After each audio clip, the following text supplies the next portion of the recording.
श्री हरि। यह प्रवचन सेठ जी के द्वारा दोपहर के समय स्वर्गाश्रम में दिनांक 4 मई 1941 को दिया। पैट संख्या 122, प्रवचन संख्या 28। विषय: भगवत प्राप्ति के लिए संयम सदाचार जरूरी है। हमारे भगवान कृष्ण में चोरी, झूठ, कपट का व्यवहार नहीं है। हमारा कृष्ण तो अलौकिक है, पूर्ण ब्रह्म है, साक्षात ब्रह्म है, विशुद्ध है, पवित्र है। गीता के 7वें अध्याय के 14वें श्लोक में आया, दैवी ह्योषा गुणमयी मम माया दुरत्यया मामेव ये प्रपद्यन्ते मायामेतां तरन्ति ते। अर्थात यह अलौकिक अर्थात अति अद्भुत त्रिगुणमयी मेरी योग माया बड़ी दुरुस्तर है, परंतु जो पुरुष मेरे को ही निरंतर भजते हैं वे इस माया को उल्लंघन कर जाते हैं, अर्थात संसार से तर जाते हैं। ईश्वर की शरण होने से मुक्त हो जाता है। ईश्वर सदा मुक्त है। आधुनिक वेदांत वालों की मान्यता वाले ईश्वर से हमारा ईश्वर विलक्षण है। वही साक्षात सच्चिदानंद घन निरुपाधि ब्रह्म है। जन्म मरण से और उपाधियों से रहित, क्रिया करते हुए भी क्रियाओं से रहित है। गीता के 4थे अध्याय के 6ठे श्लोक में आया, अजोपि सन्न व्ययात्मा भूतानामीशोऽपि सन् प्रकृतिं स्वामधिष्ठाय संभवात्मात्माम्या।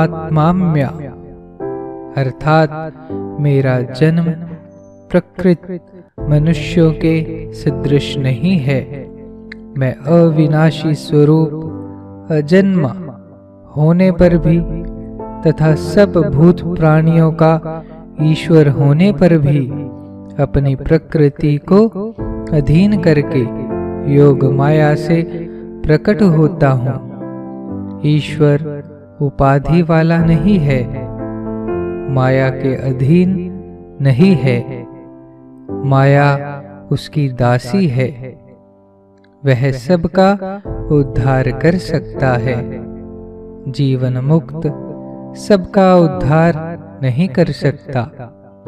जीवन मुक्त तो पहले बद्ध था, पर ईश्वर तो बद्ध कभी था ही नहीं। प्रश्न: तो सबका उद्धार क्यों नहीं करते? उत्तर: हम पूछने वाले कौन हैं? एक आदमी ने मेरे से आकर कहा कि सत्युग आने वाला है। मैंने कहा कि पगले हो तुम, इस वक्त तो चारों तरफ से कलयुग चल रहा है। अभी हम मजे से भजन ध्यान करते हैं। अभी हमें भजन ध्यान करने से कोई नहीं रोकता है। यह वर्तमान की स्वतंत्रता रह जाए, इसे ही बहुत समझो। आप कहते हैं कि सत्युग आवेगा, पर मैं कहता हूँ कि और कलयुग नहीं आवे तो बहुत अच्छी बात है। हिंदुओं का राज्य ही ठीक है, और किसी के भी राज्य में रहो तो ठीक नहीं है। मुसलमानों के राज्य का समय आप जानते ही हैं। उस समय मुसलमानों ने कईयों के जनेऊ उतार दी, कई मार डाले गए। उस समय जो हिंदुओं में जोश था वह आजकल कहाँ है। हिंदुओं में अभी थोड़ा बहुत जोश है तो गुरु गोविंद सिंह जी की जाति में मिलेगा। पंजाब में करोड़ 2 करोड़ मुसलमान हैं और सिख 15 लाख के करीब हैं, पर वे 15 लाख सिख उनको कुछ नहीं गिनते। अभी अपने जितने में बने पड़े हैं उतना रहें तो उसी में खैर समझो। रूस की बात देखो, वहां पर तो धर्म का प्रचार करने वाले मार डाले जाते हैं। हिरण्यकशिपु के राज्य सरीखी सी बात वहां है कि अपने पुत्र को भी मार डालो। प्रहलाद तो भगवान की कृपा से नहीं मरा, नहीं तो हिरण्यकश्यपु ने मारने मरवाने में कमी थोड़े ही रखी। जो ईश्वर और धर्म का प्रचार चाहता है उसके समय और परिस्थिति बाधक हैं, पर जो धर्म का विरोध करते हैं उन्हें सहायक है। आज हिंदू जाति में वैश्य ब्राह्मण आदि भी मांस आदि खाने लगे हैं।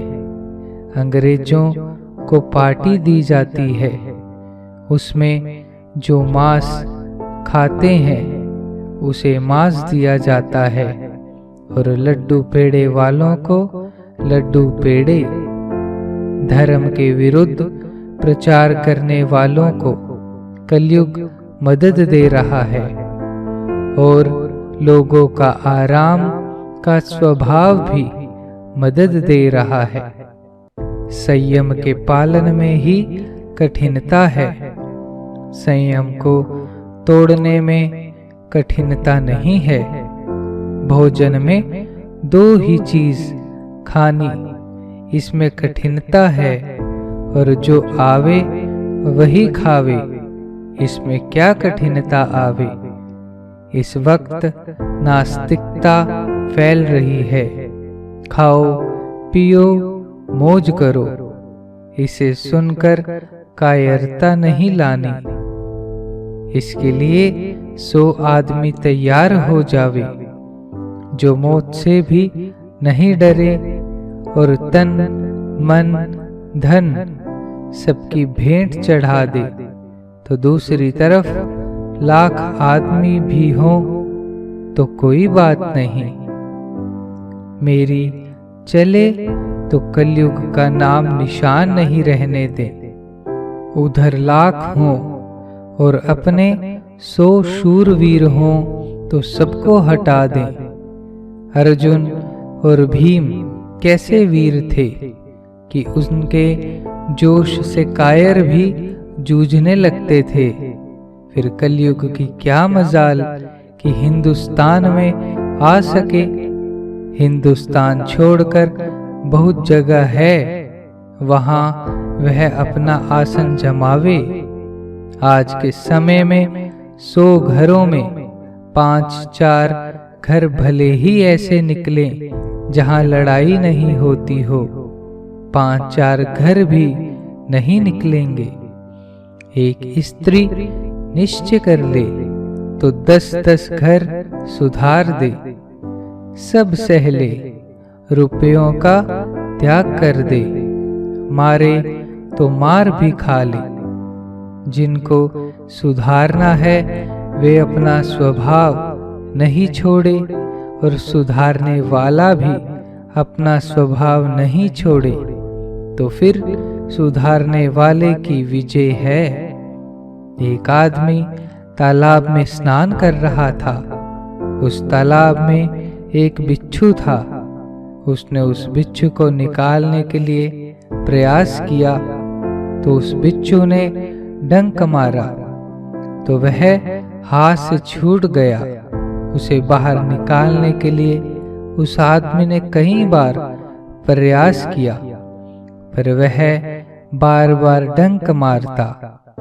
तो एक दूसरा आदमी बोला कि यह बार बार डंक मार रहा है, मरने दो इसे तालाब में। तब वह बोला कि यह अपना स्वभाव नहीं छोड़ता है तो मैं क्यों छोड़ूं?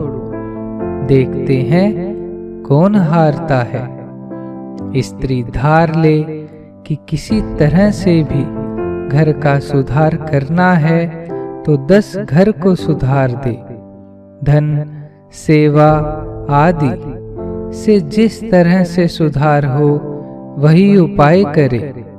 विधवा स्त्री को गहनों में चूड़ी और केश रहने दे।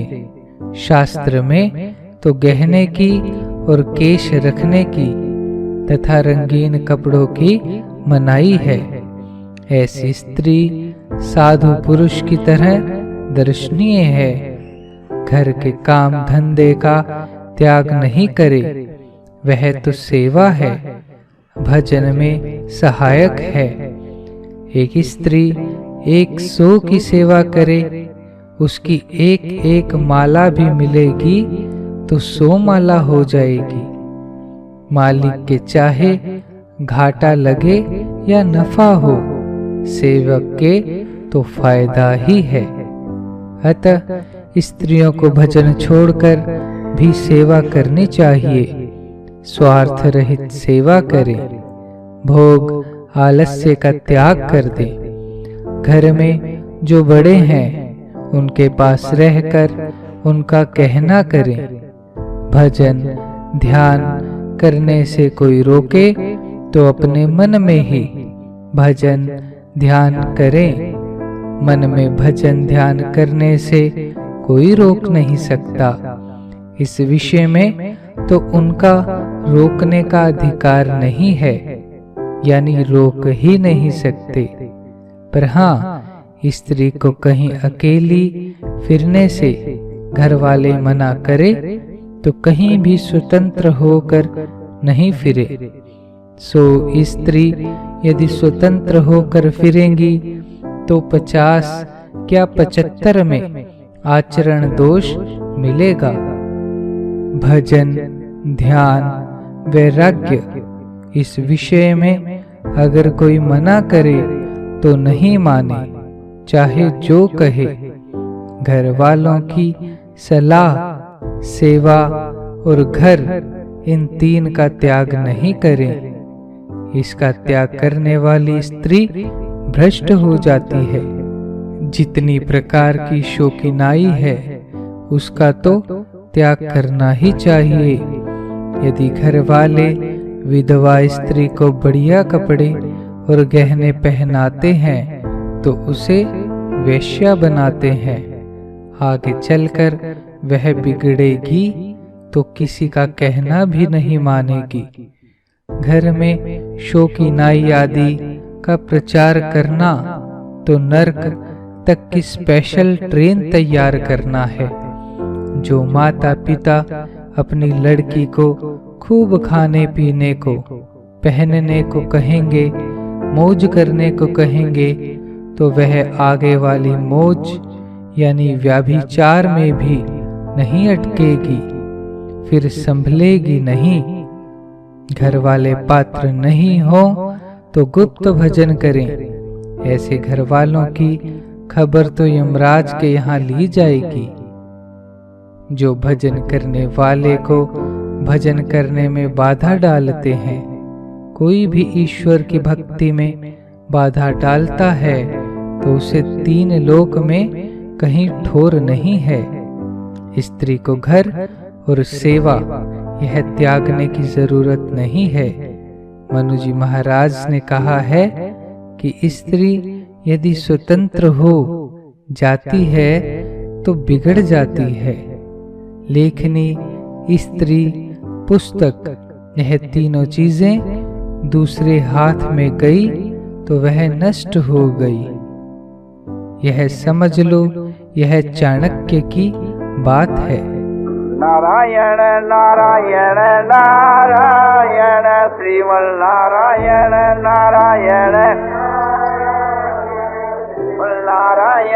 नारायण श्रीमन नारायण नारायण श्रीमन नारायण नारायण